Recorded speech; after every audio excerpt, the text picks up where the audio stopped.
Hey folks, this is Vint with Dad's Gaming Addiction, and today we're going to quickly check out dotAGE. This is a game that you can find on Steam for about $17.59. I don't know why it's priced that way.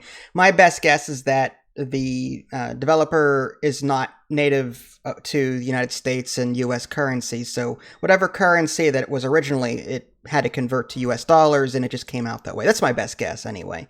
So this is going to be more of a first impressions video. That being said, I've had a fantastic time playing this game. I did not want to put it down this morning because I had to do some grocery shopping and some other adult things, but I did not want to put this down. I was having way too much fun. This is advertised as a turn-based village builder, and even though it's advertised as a roguelike implies that there's no progression and it's just high score beating. That's not the case in this game. It has some roguelite elements in the sense that you can unlock things for a future playthrough. Some people typically get that confused. Roguelike implies no permanent progression, whereas roguelite does have permanent progression. In this case, there is a little bit of permanent progression via getting these special kinds of points to unlock new content in your future playthroughs. So there is an unlock system, is what I'm trying to say. It's not to the skill tree extent of, say, Gunfire Reborn, but it's still got some progression. Now, this is, like I said, one of those games where you're going to be, performing a run, and you get as far as you can. I haven't beaten anything yet. In fact, I haven't actually played an entire playthrough to its entirety. I played for about 2 hours, hence why this is a first impressions video. And you start off with a very, very small town. Like it's just like the village center, really. And you will have a couple of villagers that will join your village. And this is like a worker placement game. If you've ever played a board game, say Lords of Waterdeep or Stone Age, those are tabletop games that are geared more toward worker placement, meaning every turn you assign villagers to different buildings to do things. In this case, you're going to assign them to collect resources primarily, but you can also breed them if you have extra room in your houses and that kind of thing. I'm going to take you through this personally because there's a lot of information here, and this game is deceptively simple in the sense that in the beginning of the game, I've only got this over here and this over here. So obviously, yeah, I'm going to assign this guy here. I'm going to assign this person over here. I'm going to assign, and I'm done. It's easy. And then I skip my next turn, and then boom, I get my resources. But once you start unlocking buildings via technology, you need, I need more people. But in doing so, that's going to up my food costs. So now I've got to think about food income. But in order to get this building over here unlocked, I have to first build this. There's a huge research tree. Again, it starts off very small from the top and works its way down as you unlock things. And I haven't even unlocked everything either. But you unlock like upgrades to particular buildings. Like here's a standard well, a crude well, and then there's a regular well. But certain jobs require specialties. Like you have to first train a person as a farmer, and they even need tools to boot. So you have to build like a workbench to produce those particular tools. If I were to replay my current playthrough, I would totally do it differently because I've made so many mistakes. I unlocked and built a structure, for example, that needed tools and a special person. I'm like, oh, I didn't know I needed this. Had I known that, I would have done this other thing instead, because time's of the essence in this game. As you can see, there's a lot of things to research, things, community that helps with, you gain like hope and hot and cold. I'll explain that in a minute. Education, that's just how you get technology points and the like. There's like healing. There's a lot. So again, you'll unlock these over time. And these signposts are very important. You start the game with signposts, and they extend your territory. You'll see like a little wooden border here. When you put a signpost down, it extends your borders so that you can build structures in other areas. And I know it looks like they're doing stuff right now, but they're really not. This is, again, a turn-based game. So what is the goal in this game? Well, it's not just a village builder. You are in a race against time to combat negative events and omens and other things as they pop up so that your village doesn't crash and burn. There's something called a prophecy, and that's kind of like your goal Okay, like you're going to be going up this chart. Like I start on day 16 of summer here, I think it is, and I'm going to be going up, up, up, and I'm going to be encountering omens, and there's nothing that you can do about omens. They just increase the threat of a particular domain. A domain is a type of major event crisis that you're currently combating. And once you beat that domain crisis, then maybe you'll be presented with a different kind of crisis that you kind of have to prepare for. So you're going to be like going up this track and encountering different events until you get to the doom event. That is like the major event. And that's the computer picks one domain type. In this case, it's fear, meaning it's going to be throwing fear-based issues at me, and I have to do something about them. And certain buildings will combat that. I have a couple of fear buildings. Like here's this hope building here. Hope will combat fear. If you look on the very top, there's a bunch of different domain types. Like here is, here's sickness. This is fear right here. And this is heat and cataclysm. And there's more on the way. But you're going to be typically presented with an active domain that you're going to be having to sort of combat during that period of the game. In this case, I've got how many days until the fear doom? So I'm on day 25, and on the 15th, which is about 20 days, there is a major fear domain event about to happen. So what I need to do is I need to generate hope points to combat the fear points that is currently being generated. The number on the left in green is what I've produced up to this point for that domain type. In this case, I have 20 hope, and right now it's generated 0 fear. And that's good. At the end, when the doom actually hits, it'll take a look and see, okay, what is your hope compared to the fear? And then based on that percentage, it'll roll the die and determine whether or not a good thing happens or a bad thing happens. In this case, I have a 100% chance of a good event because I've got enough hope. 20 to 0. I smashed it. And as long as I maintain that lead, I don't have anything to worry about when that doom type does resolve. Okay. And to do that again, there are certain structures that combat this. There is this building right here. If I right click on it and go to meeting point, this is the top area of that window is the build cost. In this case, it's 2 wood and takes a day to build. And on the bottom is what it does when someone mans that building. Again, this is a worker placement game. So 2 people need to be there. And for that day, it generates 1 hope. And it's +1 hope if dwelling building is within 1 space. I've got a house right here next to it. So this generates a total of 2 hope. So there's a lot of adjacency bonuses going along as well. And this is another thing that comes with time. There are buildings that I hadn't unlocked yet. Had I known that they would have been good adjacent to these buildings, I would have spaced things out better. For example, I would not have built my houses like this had I known that this thing even existed.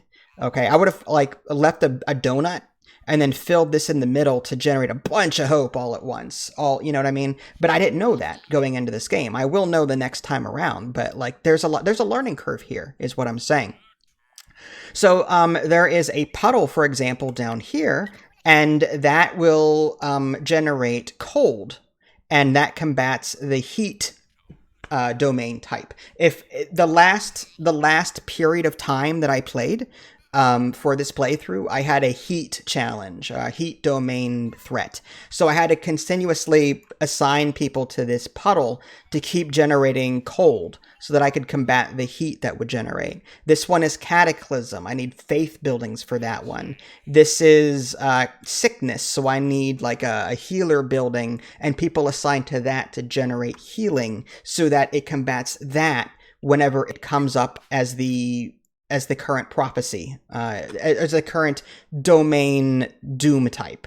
Okay. So yeah, long story short, you're going to be building a village, but you're also going to be working toward combating the current doom event. That is the gameplay loop.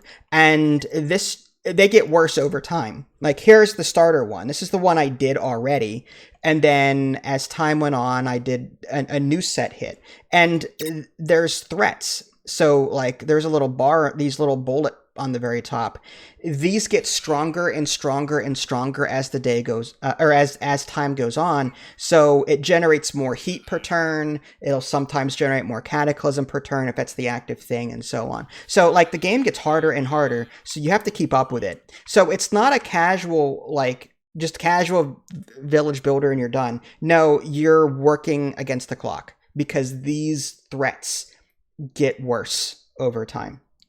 If I'm making any sense. In the upper right-hand corner is your current population. Again, you can assign 2 people and some food to one of these houses, assuming there's room, and they will make a baby. And in over 3 days' time or so, that baby grows into an adult and can actually work. Okay, kind of like in Banished, and if you've played board games, kind of like in Stone Age, you assign 2 people to the breeder hut and they make a baby.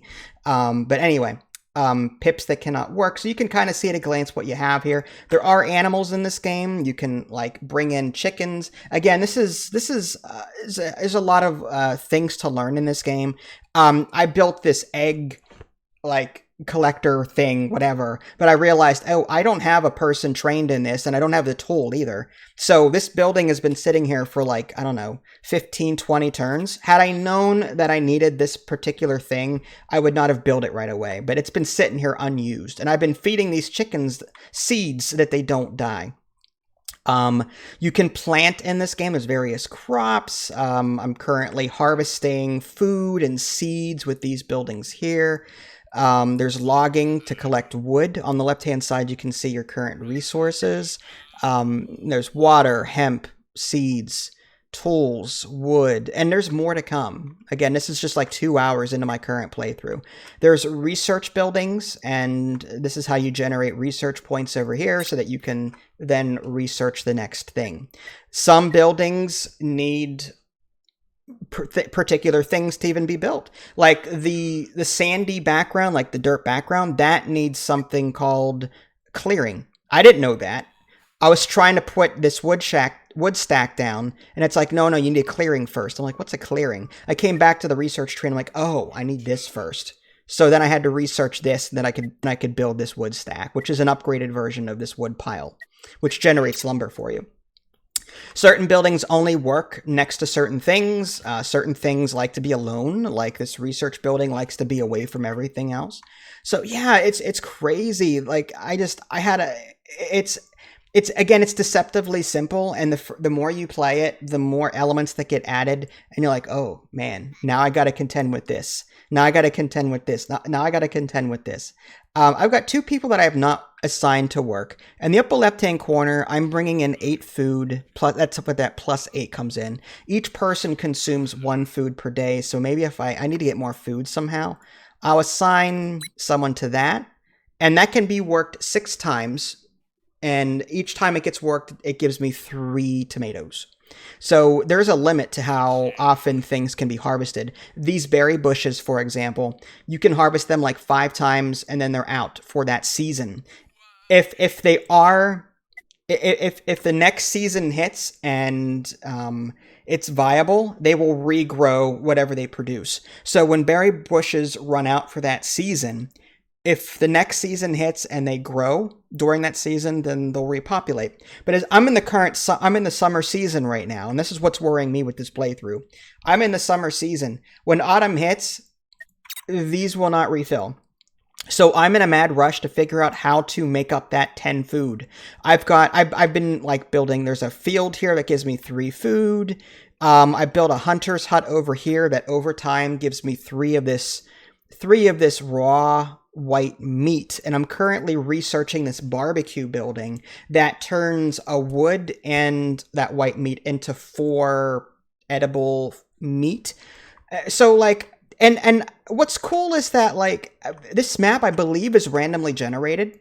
So like you get to pick your initial placement, and I'm like, I was torn, and I kind of put myself over here because there's a lot of berry bushes. But now that autumn's hitting, I kind of like put myself in a corner.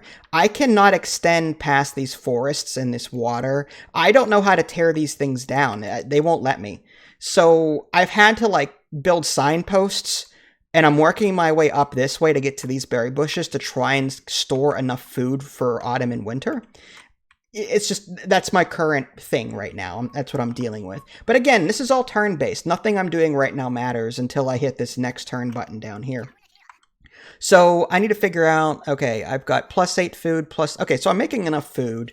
I have +4 wood coming in. Maybe I will assign someone to research. No thinker available. I've got that's good. There's one person working that. Let's go ahead and assign this guy here. All right. So now I've assigned everybody. And I've got +2 research coming in, so this barbecue should be done next turn. I'm going to go ahead and hit this work button. Now the day will go on. Things will happen. Food comes in. Food is spent, as you can see. Fear is starting to accumulate for that new thing coming up. And we're going to sometimes encounter different events. Oh, this person is now stunned. Symptomatic. Oh, that's not good. You have an 80... I need to get... Oh, what is that? Burp? I guess. Dopo is stunned for 3 days. Sickness threat increases permanently by 1. Dopo gained the symptomatic quirk. Yeah, different people in this game will gain quirks as well and affect the way they play. It's crazy.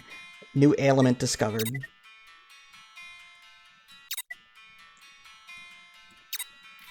Creature ailments. I'm 2 hours into my playthrough and I'm still getting these tooltips, which is awesome and should, indicate there is a learning curve here, just so you know. All right, so nighttime is hitting. They sleep typically, and then the next day hits. So again, this is not... I'm trying not to make this a very long video. I'm just trying to prepare you for what you're in for.